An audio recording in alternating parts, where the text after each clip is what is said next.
estamos y hoy tenemos un programa de lo más didáctico porque ahora vamos a charlar sobre algunos consejos para que llevemos nuestras cuentas, nuestras finanzas, nuestra economía de la manera más eficiente posible, que buena falta nos hace, incluso, que esto parece una quimera ya, podamos ahorrar. Y es que tenemos con nosotros a la experta en economía y finanzas, Natalia de Santiago. Muy buenas tardes. Hola, buenas tardes, ¿qué tal? Encantada. Pues encantados de charlar de este libro que acabas de publicar y que se titula, como puede verse, Invierte en ti, y que ya desde el título nos da pistas de cómo debe ser nuestra relación con nuestras cuentas, ¿no? Con nuestra economía. Y es que tenemos que tener en cuenta pues, las necesidades reales que tenemos y tampoco embarcarnos en cosas que no nos aportan nada bueno y que más bien suponen un quebradero de cabeza. Efectivamente, esto se trata un poco de dedicarle ese ratito que no le dedicamos casi nadie, pues para sacarle un poco más de partido, ¿no? Un poco como lo de hacer deporte. No se puede ser deportista sin hacer deporte y no se puede gestionar bien mejor tu dinero sin dedicarle un ratito tampoco.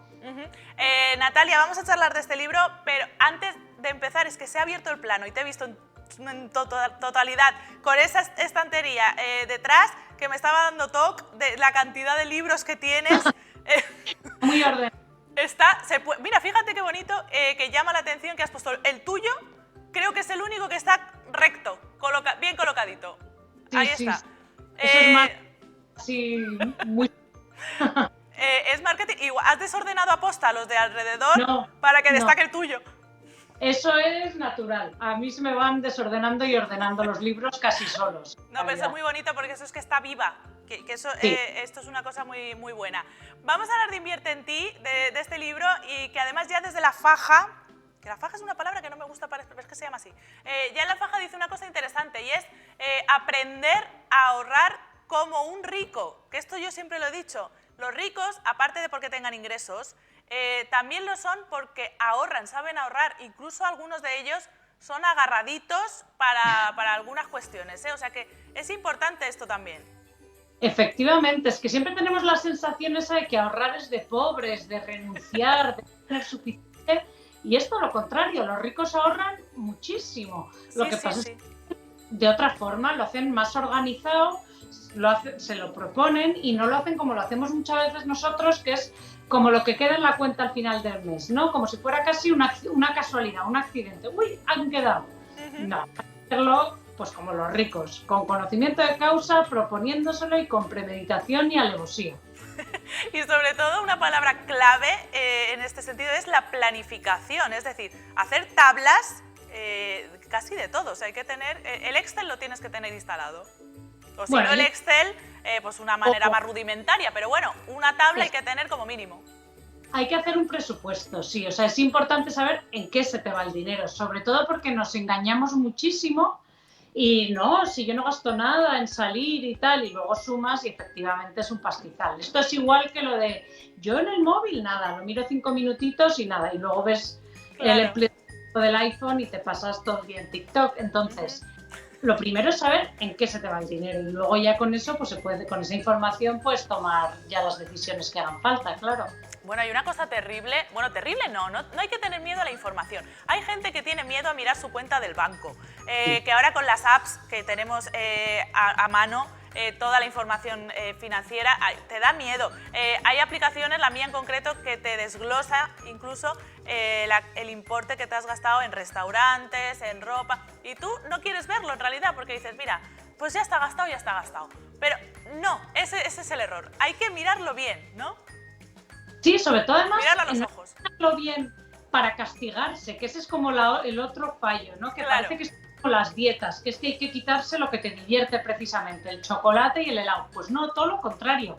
Hay que mirarlo para quitarte todo lo que no te aporta y poder gastar más en lo que sí te aporta. O sea que al final hay que verlo positivo. Esto se trata de darse cuenta, por ejemplo, se te está yendo una pastizal en comisiones de cajero. Pues eso es absurdo, eso es algo que no le aporta a nadie, hay que evitarlo. Tienes contratado, que eso es que le pasa a muchísima gente, más de 2 veces el mismo seguro, el seguro del hogar, por ejemplo. Pues, ¿por qué estás pagando doble por algo que no es necesario? Cosas así. O sea, quitarse primero lo que no aporta, lo que no te gusta y así tendremos más dinero para gastar en lo que nos gusta, claro. Claro, no, si es un criterio de eficiencia que lo escuchas y parece de cajón, pero muchas veces, y muchos de estos errores pasan por no mirarle el extracto y no saber lo que te están cobrando, o esto pasa, no quiero yo tampoco señalar a nadie, pero en compañías telefónicas que a veces te están cobrando cosas que tú no has contratado, que directamente no sabes a qué responden, bueno, pues hay que mirarlo, ¿no?, para solucionar esto. Sí, y luego además siempre te encuentras suscripciones que ya no te acordabas que tenías, el que no vas jamás, o yo qué sé. Y esas cosas pues son gastos que son absurdos, que se pueden quitar del plumazo y así tener más dinero para lo que más nos gusta, claro.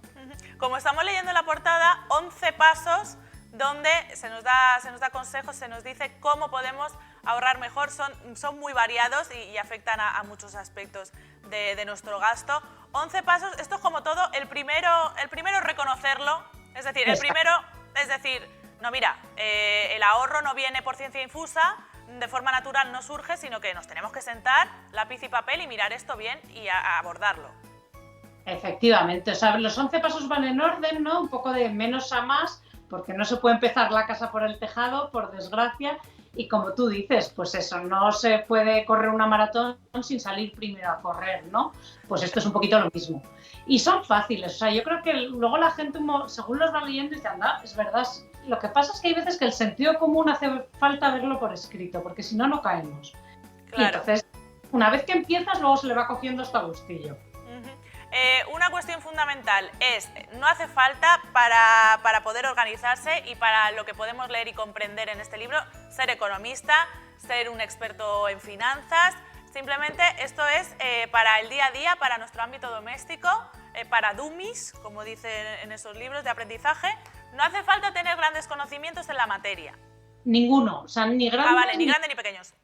Ninguno, y además todo el vocabulario, o sea, no he utilizado ninguna palabra que no utilicemos normalmente, porque eso sí también da como mucho miedo, los palabras financieros. Sí. No hace una falta, se puede explicar todo con lenguaje normal y de hecho las preguntas que intento responder son las que nos hacemos todos, las normales, ¿no? ¿Debería pedir este préstamo? ¿No debería? ¿Me tengo que hipotecar? ¿No me tengo que hipotecar? ¿Qué tengo que mirar cuando contrato una hipoteca? Pues todo ese tipo de cosas que al final, a lo largo de una vida, pues casi todos nos planteamos en algún momento y que a veces no sabemos a quién preguntar o a quién recurrir. Efectivamente, fíjate, has comentado lo del préstamo y otro tipo de compromisos que adquirimos. Esto tú lo abordas en el libro también. Endeudarse per se, o sea, de por sí, no es malo. Esto que no nos oiga la Merkel porque ya pone las orejas así, pero no es malo, hay que saber cómo hacerlo de manera correcta. Exacto, o sea, la deuda como tal no es una cosa mala, de hecho la deuda es la parte complementaria del ahorro.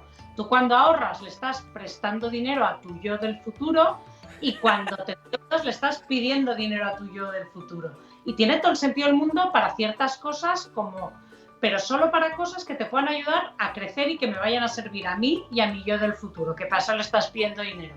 Claro. Entonces, darte para pagar un máster que te va a ayudar a tener un trabajo mejor y a ganar más dinero en el futuro, pues está fenomenal, ¿por qué no? O para comprar una casa en la que vas a vivir tú y tu yo del futuro al que le has pedido el dinero, pues también, ¿por qué no? Lo que no hay que hacer es endeudarse para cosas que no te hacen crecer, ni te generan más ingresos, ni suben tu patrimonio, porque entonces lo único que estás haciendo es financiar el consumo y que te salgan más caras las cosas que compras. Eso es lo que hay que intentar evitar, pero el otro tipo de deuda es hasta sano, claro, y nos permite crecer.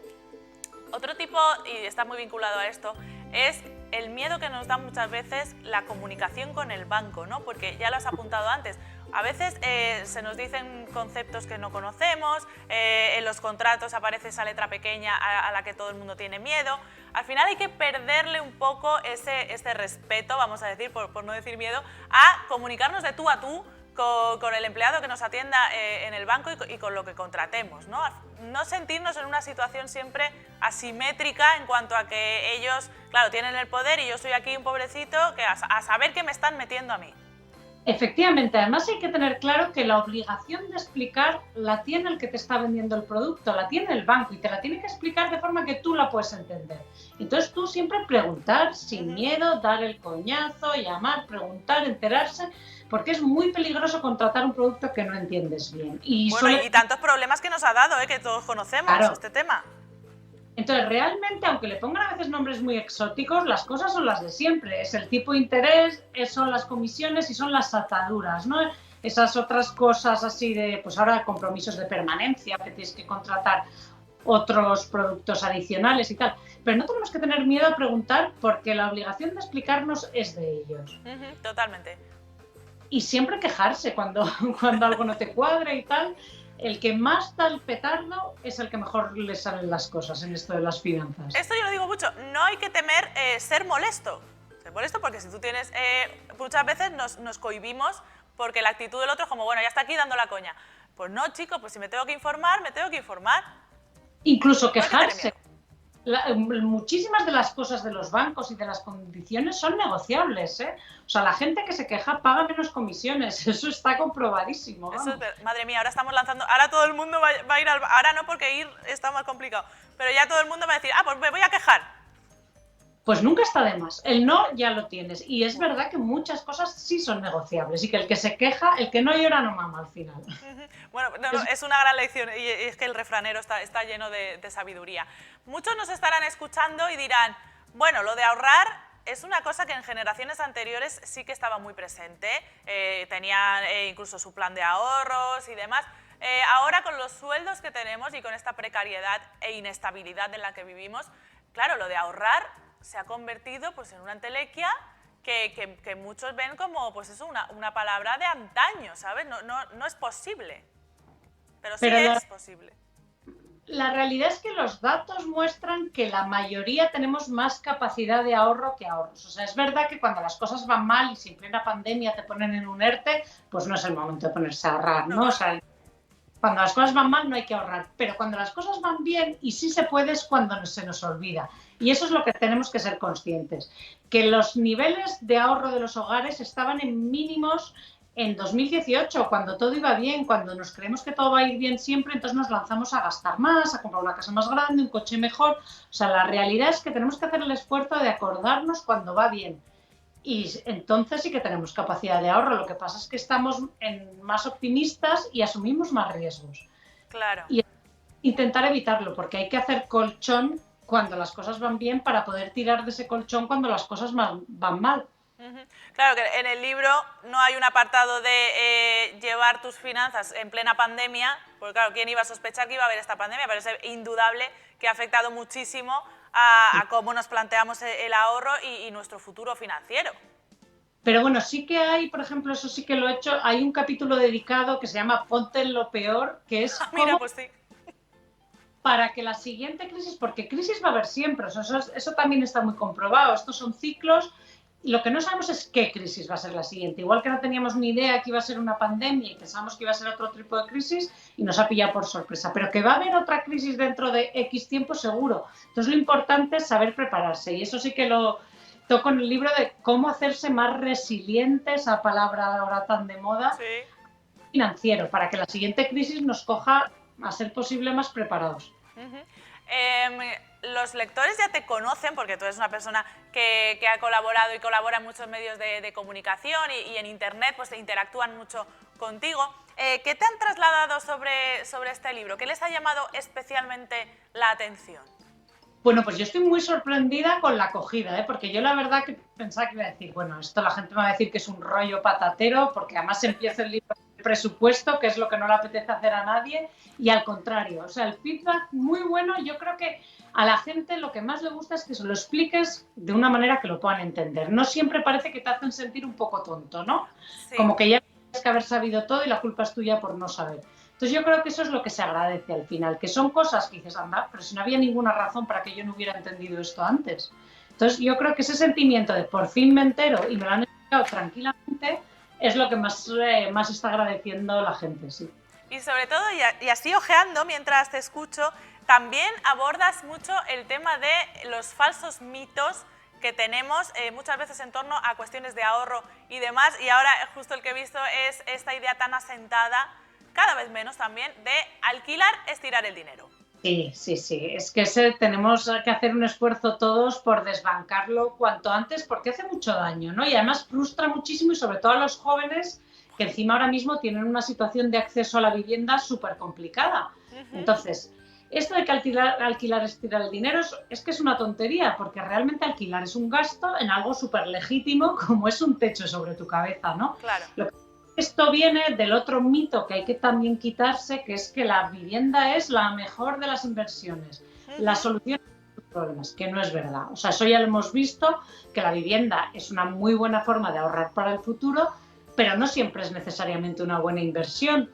Entonces hay que hacer números, a veces compensa alquilar, sobre todo cuando no vas a vivir muchos años en una casa, y a veces compensa comprar.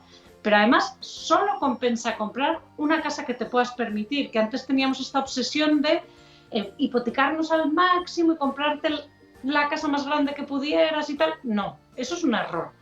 No hay que ahogarse demasiado y es preferible muchas veces alquilar antes que meterse en una hipoteca que a lo mejor luego no vas a poder pagar. Sí, claro, entonces, mucha gente tiene esa sensación de repente sentirse atado a la hipoteca, ¿no? Y es como estoy atado de pies y manos y no puedo hacer nada y ahora tengo este marrón. Entonces hay que reflexionar bien las decisiones que uno toma. También ocurre con los coches, por ejemplo, que ahora sí que tenemos opciones de renting, leasing, pero antes también era pues eso, o te compras el coche o te compras el coche.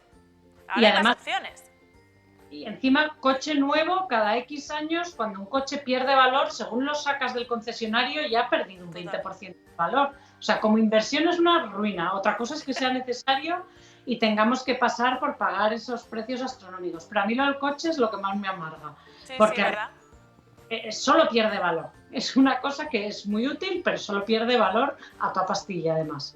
Y son cosas que yo también ahí recomiendo comprar coches de segunda mano, de ocasión y amortizarlos, o sea, conducirlos todos los años que se pueda. Y para eso cuidarlos, que es otra cosa que se nos olvida, ¿no? Natalia, ahora que has dicho recomiendo, y escuchándote y leyendo el libro, la gente de tu entorno, familia, amigos, siempre acude a ti cuando va a tomar una decisión de tipo financiero, económico. Bueno, a veces sí, a veces no, y luego a veces te preguntan y luego no te hacen ni caso, ¿no? O sea, yo a mi madre me costó mucho convencerla de que la vivienda no siempre subía. Yo se lo decía y me decía, que va, toda la vida. Claro. Y no me creía que bajó. Entonces me dijo, pues sí. O sea, que muchas veces te preguntan, pero no siempre te hacen caso, claro. Bueno, si es que al final es lo que toca, ¿no? Es como el amigo informático, pues todo el mundo va cuando tiene un problema, pues en este caso a ti también, aunque luego no te hagan caso. Natalia, muchas gracias por haber estado con nosotros. Recomendamos, por supuesto, Invierte en ti, que ya te adelanto que va a estar en un lugar privilegiado de mi biblioteca. Pues espero que te sirva. Espero yo que sí, ¿eh? Esto te lo iré comentando, en plan, pues he ahorrado tanto, he ahorrado cual. De repente me ven a aparecer por aquí con un Rolls Royce. Bueno, no creo que tanto. Exacto. Bueno, muchísimas gracias, Natalia. A ti, encantada. Y nosotros, como ya he dicho que se nos está quedando un programa muy pedagógico hoy, vamos a hablar de cómo podemos cuidarnos, en esta ocasión no nuestras cuentas, sino nuestra alimentación.